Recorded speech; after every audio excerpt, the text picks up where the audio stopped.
പാവം ട്രീറ്റ്മെന്റ് വല്ലതും നിശ്ചയിച്ചോ? ഈ കാണുന്നൊക്കെ ട്രീറ്റ്മെന്റ് ഭാഗമാണെന്ന് കൂട്ടിക്കോ. അതെന്താ? പഴയ പാർട്ടികളാ ഇക്കണക്കിനാ എന്റെ ട്രീറ്റ്മെന്റ് എങ്കില് ഞങ്ങൾക്ക് വേറെ കല്യാണം ആലോചിക്കേണ്ടി വരുമെന്ന് എനിക്ക് തോന്നുന്നു. എന്തൊക്കെയാ ഈ പറയുന്നേ? അപ്പോ നകുലേട്ടനെ കുറിച്ച് സണ്ണി ഇങ്ങനെയൊക്കെ വിചാരിച്ചിരിക്കുന്നേ? ഞാനൊരു തമാശ പറഞ്ഞതാ, അത് വിട്ടേരെ. അല്ലേലും സണ്ണി ഇങ്ങനെ തന്നെയാ, എന്തിലും ദോഷം മാത്രമേ കാണൂ. അതെ അതെ ശരിയാ. നിങ്ങളുടെ ഈ മാടമ്പള്ളി തെക്കിനിയിലും ഞാൻ ചില ദോഷങ്ങൾ കാണുന്നുണ്ട്. തെക്കിനില്ലോ? എന്താ? വേറൊന്നുമല്ല, അവിടെ എന്തൊക്കെയോ ചില മറിമായങ്ങളൊക്കെ നടക്കുന്നില്ലേ എന്നൊരു സംശയം. വിലപിടിപ്പുള്ള പല സാധനങ്ങളുള്ള മുറിയാ. എന്താ ഇത് കണ്ടോ?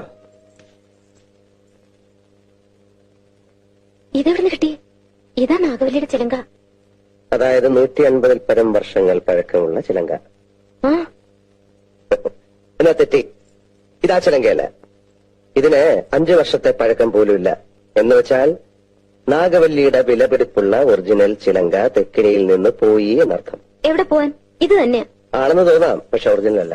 ചുമ്മാ ഇരി സണ്ണി. പുരാവസ്തു ഗവേഷണം എന്നും പറഞ്ഞ് ഞാനും കുറച്ചു വർഷം ഉറക്കം അടച്ചതാ. ഇത് അത് തന്നെയാ. ഗംഗയ്ക്കൊരു ചുക്കും അറിയില്ല. ഇത് നാഗവല്ലിയുടെ ചിലങ്കയല്ല. അതെ അതെ അതെ. അല്ലെങ്കിലോ?